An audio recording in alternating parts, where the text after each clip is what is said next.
Steel cosa fa?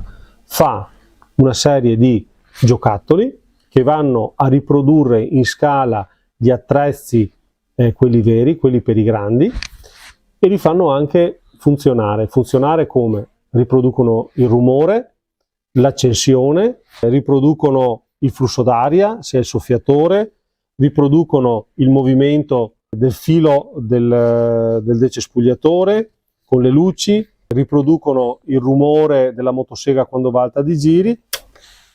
Facciamo così. Qui ho la possibilità di aumentare più o meno il volume del rumore della motosega.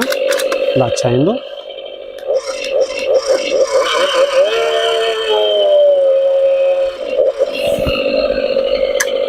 Morbidissima. E poi la spegniamo.